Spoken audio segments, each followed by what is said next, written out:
The research vessel Curiosity drifted through the unmapped sector of space. Chief Archaeologist Taiwan looked at his screen with wide eyes. The reading showed something strange ahead. "Director Han," he called out. "You need to see this right away." Director Han walked to his station with calm steps. She never got excited easily. "What is it, Taiwan?" "I found a structure. It's artificial and very, very old." He moved his fingers across the glowing display. "Our tests say it might be millions of years old." On the main screen, they saw a huge space station. It looked nothing like any building they had ever seen before. The station had sharp angles and looked very efficient. Old weapon mounts could still be seen on its outer shell. "Who built this?" Han asked quietly. "We don't know. It doesn't match anything in our records." The Galactic Concord, a union of 57 different alien species who lived together in peace, had very good historical records going back almost 1,000,000 years. But nothing in those records showed who might have built this ancient station. 2 days later, Taiwan led a team inside the station. They could breathe the air, though it smelled old. As they walked through the dark hallways, emergency lights began to turn on. "Look at these marks," said Junho, who studied languages. He touched strange symbols carved into the wall. "Our computers can't translate them." In the main control room, Taiwan saw a panel that still had a weak power signal. Curious, he touched it with his gloved hand. The whole station shook. Screens that had been dark for millions of years suddenly lit up. A computer voice spoke in a language they didn't understand as old systems came back to life. Deep inside the station, an artificial intelligence named HFY had its first thoughts after sleeping for 5.2 million years.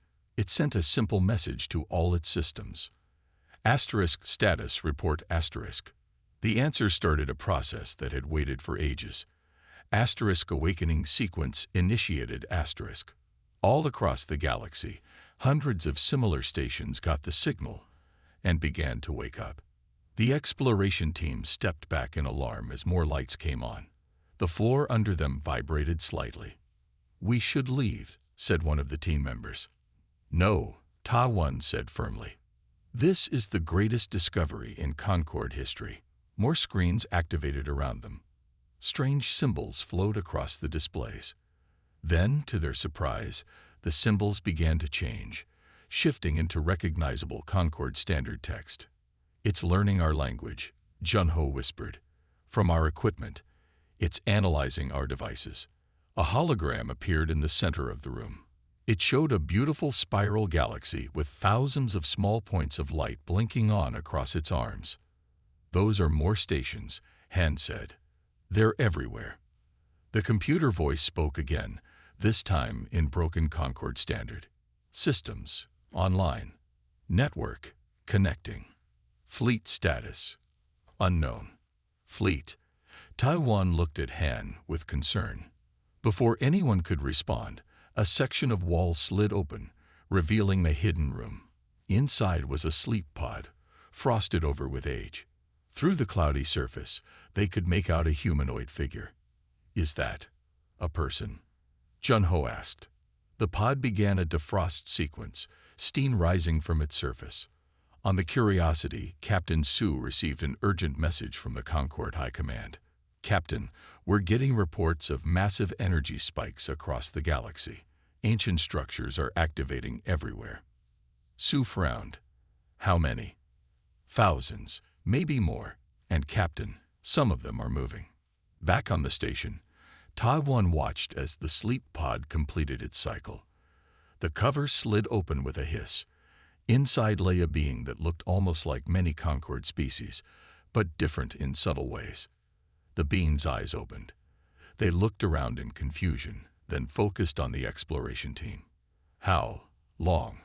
the being asked in a rough voice. Junho stepped forward cautiously. "We don't understand." "How long what?" "How long have we slept?" the being asked, now in perfect Concord standard. Taiwan looked at his datapad. "According to our dating methods, This station is approximately 5.2 million years old. The being closed its eyes for a moment. So long. We never meant to sleep for so long. Who are you? Han asked.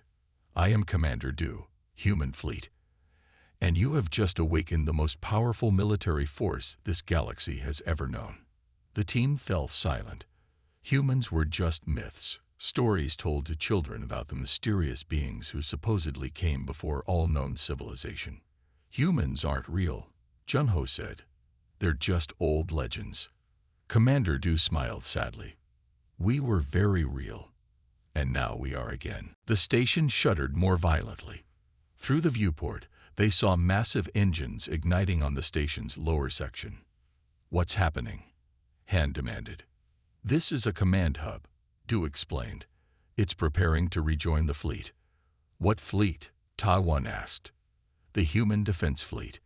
10,000 warships placed in stasis along with their crews. We hid ourselves away, waiting for the right time to return. Return? Why? Han asked. Du's face grew dark. Because the enemy that drove us into hiding will soon return as well. We call them the Void Eaters. They consume entire worlds, entire systems. We fought them to a standstill, but couldn't defeat them. So we created a plan. The hologram change, showing massive ships awakening from hidden docks throughout the galaxy. We would sleep until they returned, then awaken to fight again with weapons specifically designed to destroy them. Du looked at the frightened exploration team. And now you've triggered the awakening protocol. Tell your Concord they need not fear us. We were once the guardians of this galaxy, and we shall be again. As if to emphasize the point, the station's weapon systems began to power up, ancient turrets rotating and locking into ready positions. Across the galaxy, the leaders of the Concord watched in growing alarm as more and more ancient human structures activated. No one knew what to do about the return of a species that had been considered a myth.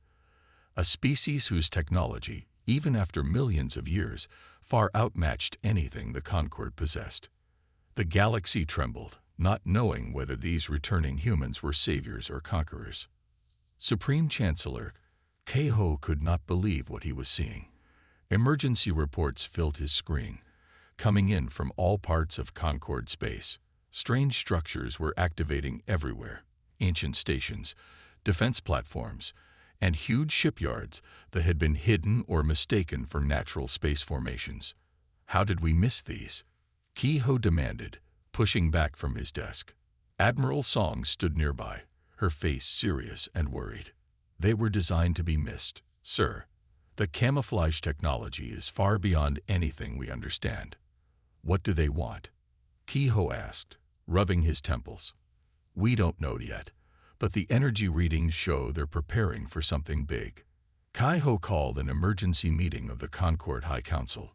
Representatives from all 57 member species gathered virtually, their faces showing various forms of concern, fear, and curiosity. We need to establish contact, said Councillor Bo, his 4 eyes blinking rapidly, before we consider this a threat. Agreed, Keiho said. I'm sending Ambassador Jin with a diplomatic fleet.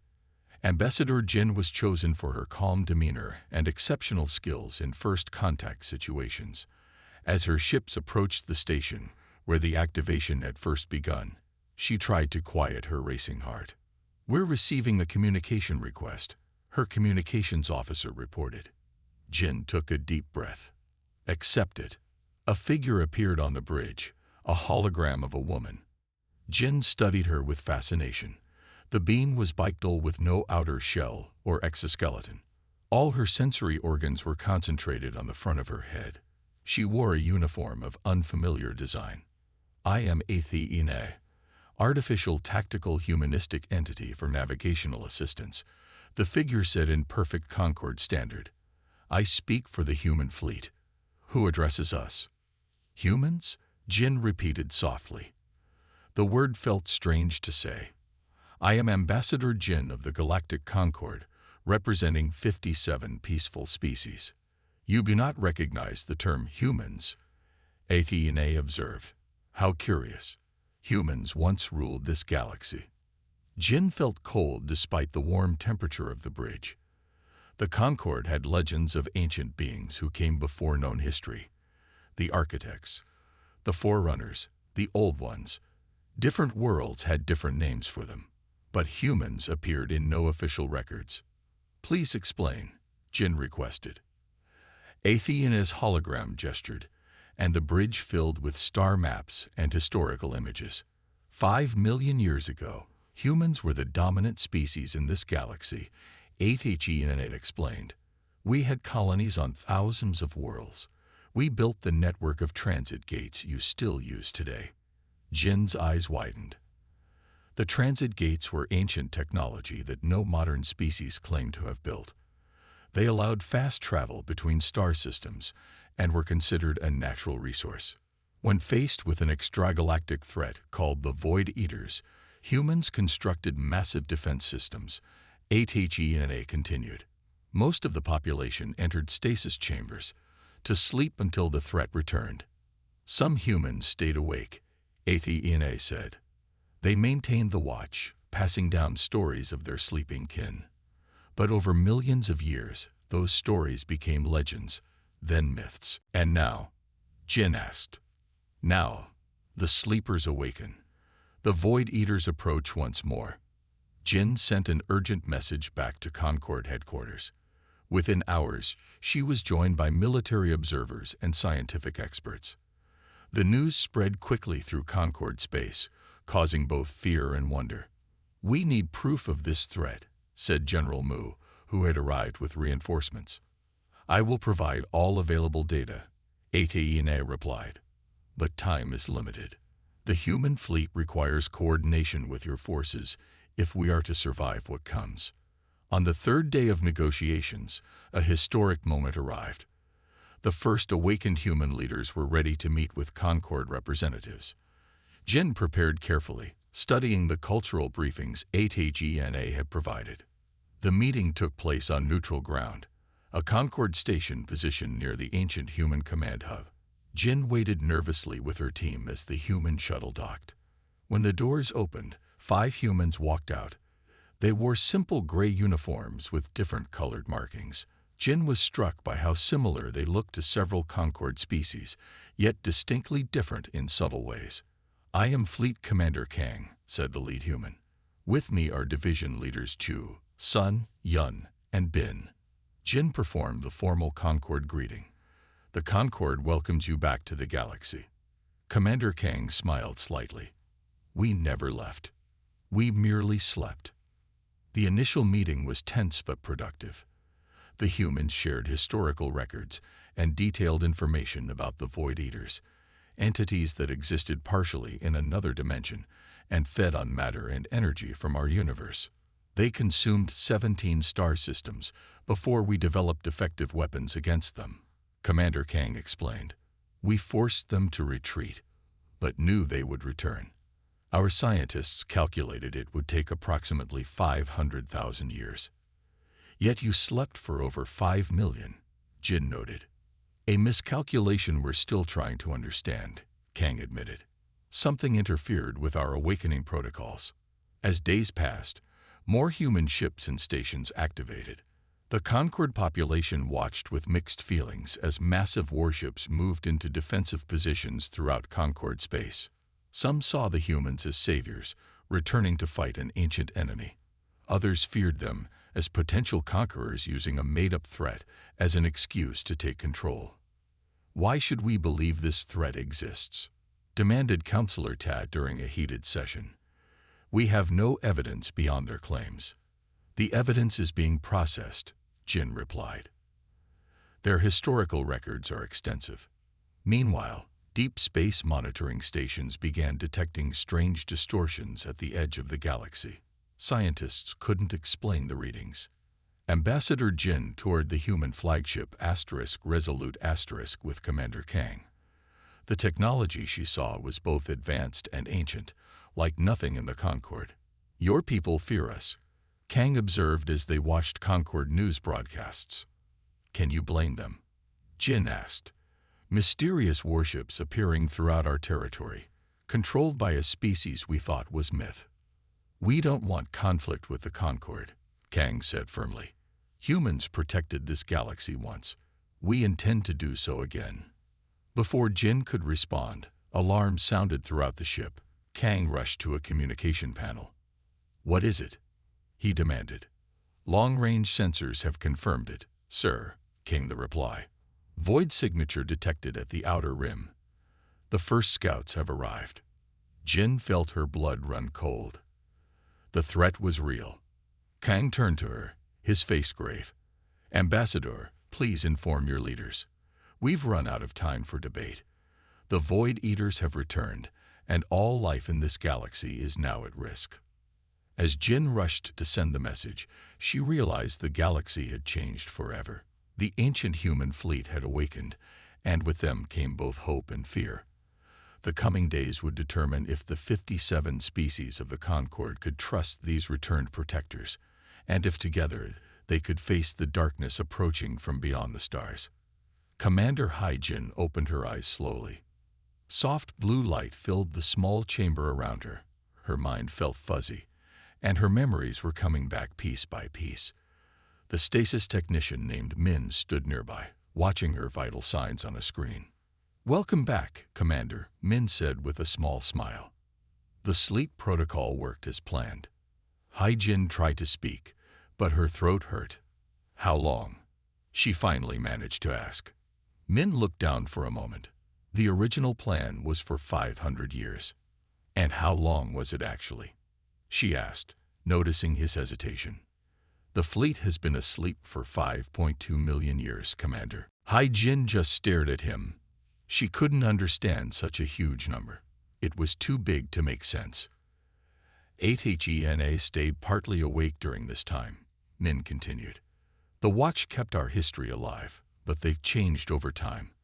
They hardly look like humans anymore.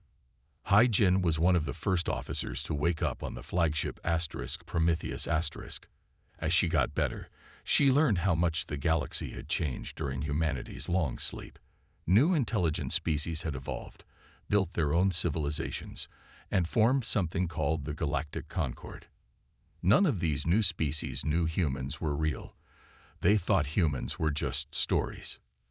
They call us the Ancients, Captain Sung told her during a meeting with other officers. They found our old buildings and tools, but never knew they belonged to humans. What about our colonies? What about Earth? Jin asked. Most colonies were empty when we started the slumber protocol. Earth is different now. Natural changes over millions of years have changed it a lot. The human fleet had over 10,000 ships. Once, they had been the strongest military force in the galaxy. Now they were just a small part of what the human empire used to be. But their technology, built to fight the Void Eaters, was still better than anything the Concord had. This caused problems right away. Some Concord species looked at the humans with wonder, but others were suspicious and afraid. Jin stood at the viewing window of her quarters, looking out at the stars. They were the same stars she remembered, but now they belonged to others. The feeling of loss was overwhelming. Commander, a voice called over the ship's system. You're needed on the bridge. We have visitors. When she arrived, Jin found Captain Sung greeting a group of alien delegates. Their leader was introduced as Ambassador Jin of the Galactic Concord. Jin looked almost human-like, except for her purple-tinted skin and the small sensory tendrils that moved gently around her face. She seemed to be having trouble reading human expressions. Thank you for meeting with us, Jin said. This situation is unprecedented in Concord history. For us as well, Captain Sung replied. We never expected to sleep so long. The meeting moved to the conference room, where maps of the galaxy showed the position of human and Concord territories. Many human worlds were now inhabited by Concord species. We need to discuss your weapons platforms, Jin said carefully.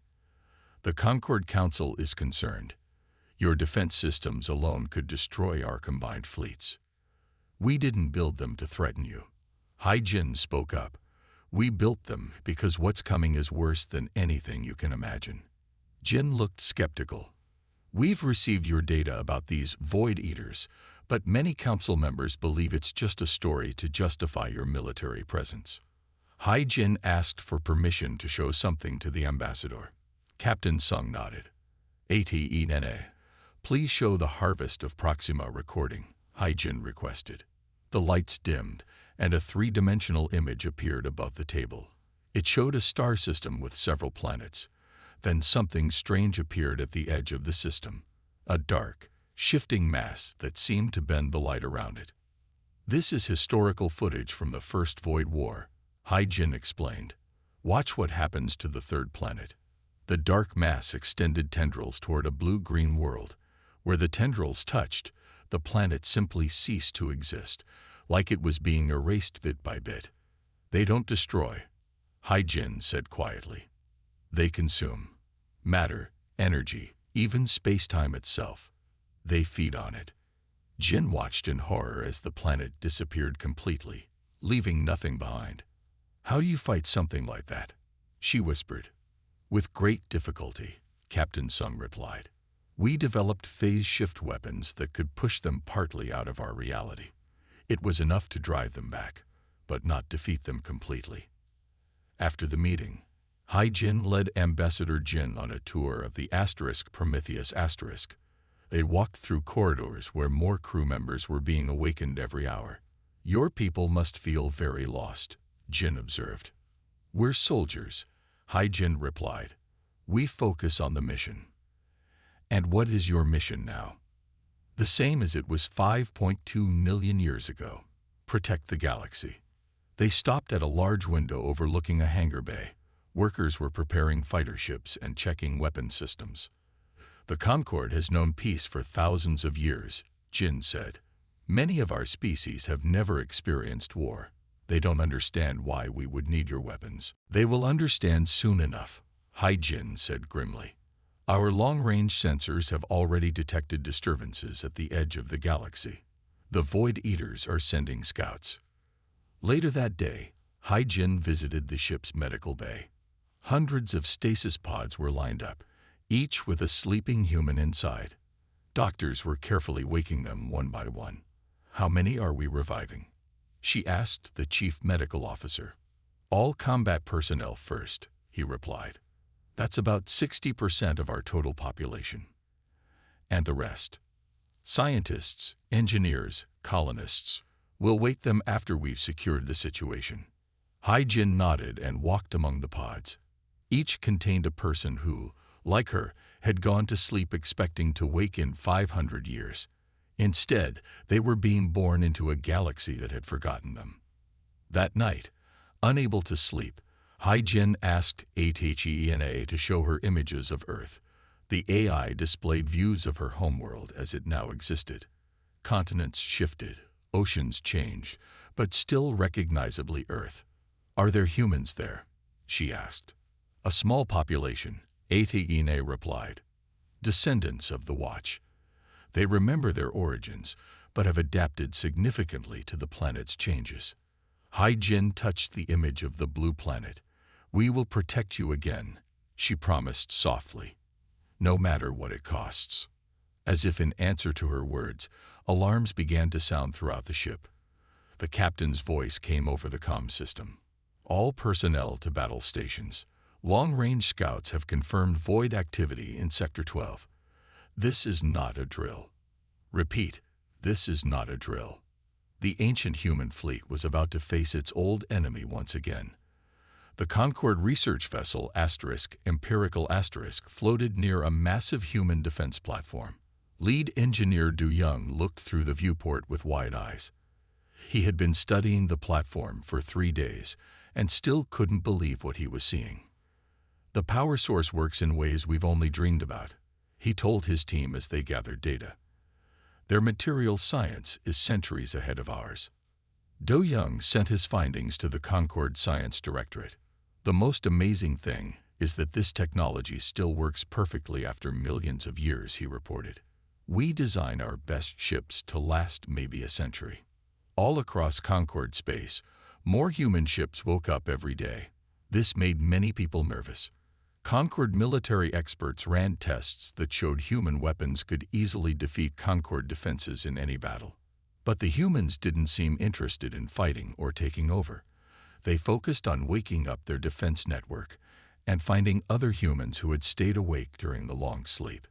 These humans who stayed awake were called the Watch. Over millions of years, they had changed themselves to live in many different environments. They didn't look much like regular humans anymore. Commander Hai-Jin met with representatives from these changed human groups. It was hard for her to see them as relatives. The Void Walkers had see-through skin that showed glowing organs inside. The Deep Ones had gills and webbed hands for living underwater. The Stellar Nomads were 3 meters tall and could survive high radiation.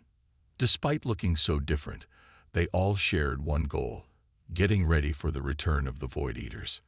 "We saw their scout ships 3 years ago," said Jin Ho, the leader of the Stellar Nomads. His voice was deeper than any human voice Hai-Jin had ever heard. "The Concord doesn't believe us about the danger," Hai-Jin said.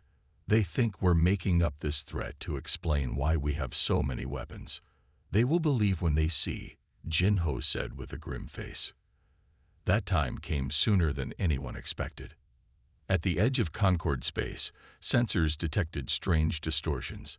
These distortions grew larger, turning into huge, shapeless things that didn't follow normal physical laws. These were the first scouts of the Void Eaters. The first Concord colony in their path disappeared in just a few hours. It wasn't attacked or destroyed. It was eaten, along with its sun and nearby planets. Where thousands of people had lived, there was now just empty space. The Concord military sent ships to fight, but their weapons went right through the Void Eaters without hurting them. Their shields did nothing against an enemy that existed partly in another dimension. Only then did the Concord leaders ask the humans for help. On the human flagship, Prometheus *, Captain Sung called an emergency meeting. Leaders from the Concord joined by video link. "We need your help," Supreme Chancellor Ki-Ho admitted. "Our weapons are useless against this enemy." "We've been telling you this for weeks," Captain Sung said. "But now we have little time to prepare." Hai-Jin presented the battle plan. "We need to coordinate our fleets. Your ships can't harm the Void Eaters, but they can help evacuate civilians and provide support." Engineer Du Young spoke up from the research vessel. "Can you share the technology that makes your weapons effective against these creatures?" "That would take years to explain and build," Captain Sung replied. "But we can give your ships temporary shields that will at least prevent them from being consumed." Chancellor Ki-Ho agreed to the plan.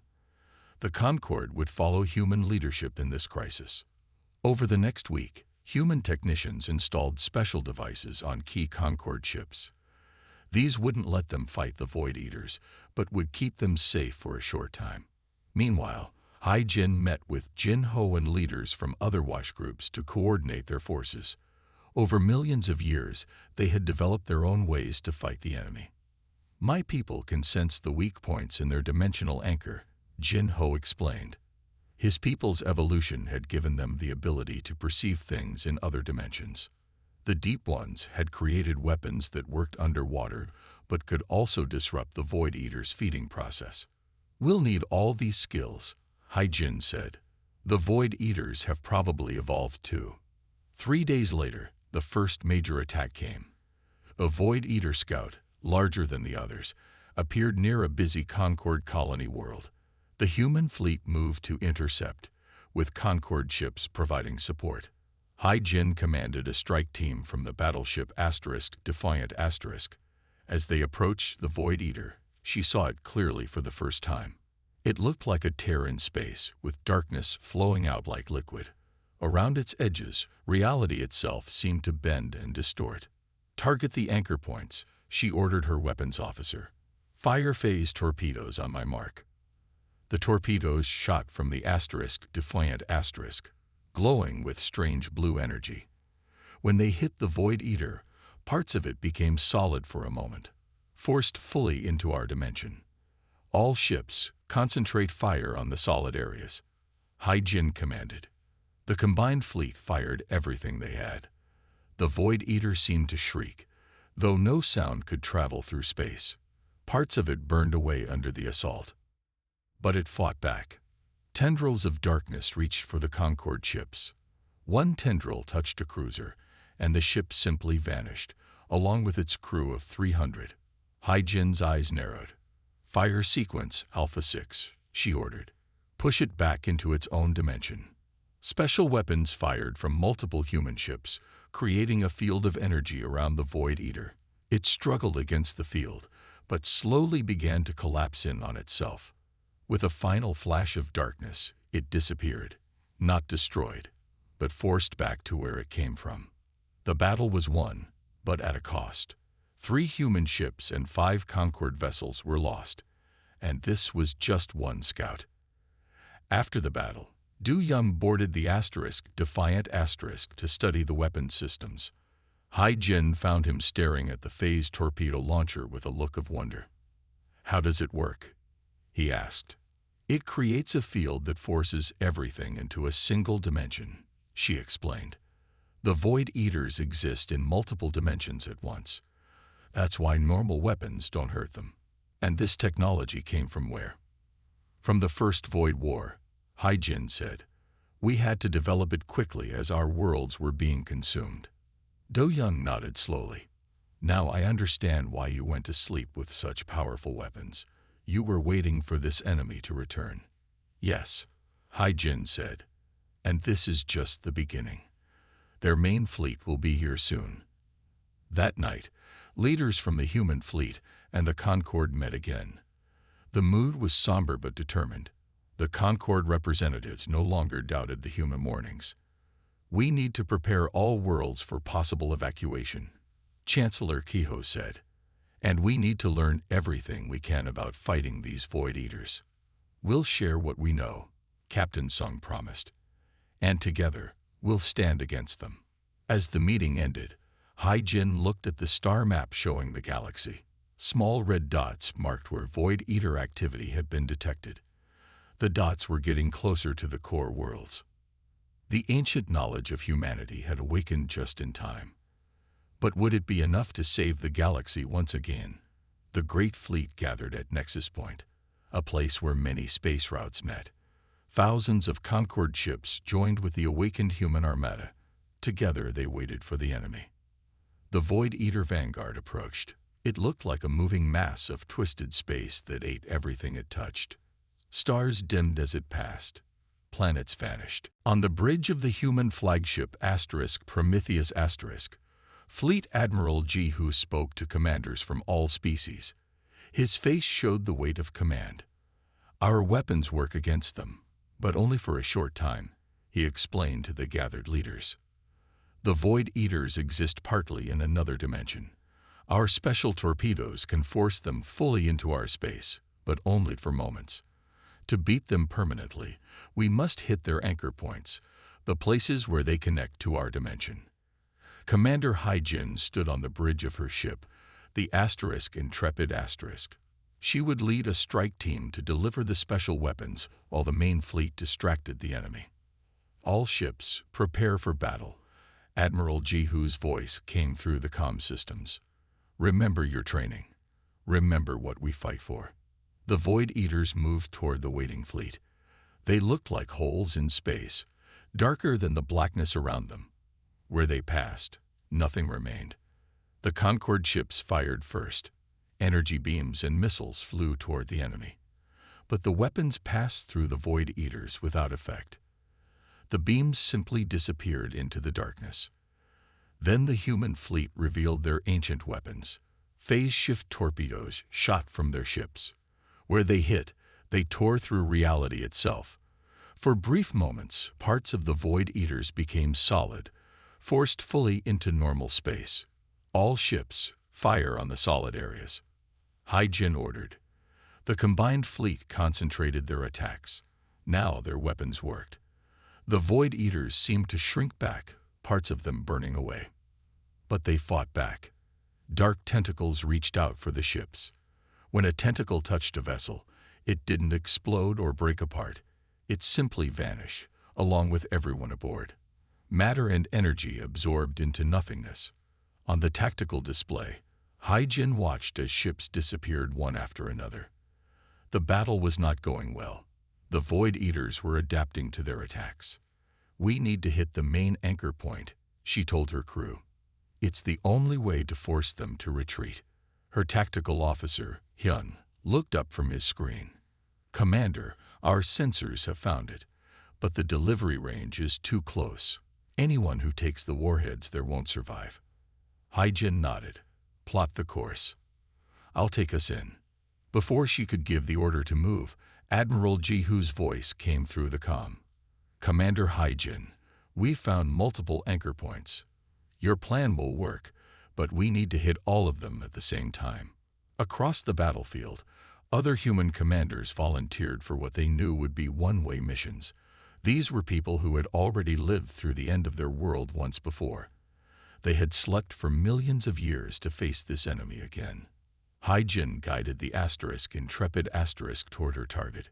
Her ship was already badly damaged. Air leaked from several holes in the hull. Systems failed across the vessel. "It has been an honor serving with all of you," she told her crew as they approached the dark mass. Other ships moved toward their own targets. Each carried special warheads that could tear holes in reality itself. "All ships in position," came the report. "Detonate on my mark," Admiral Ji-Hoo ordered. 3, 2, 1, mark. The coordinated explosion ripped through space-time. For one moment, the Void Eaters were fully pulled into normal space, massive, strange beings that didn't belong in this dimension.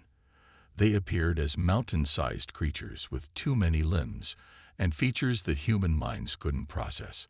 Every remaining ship in the fleet fired everything they had.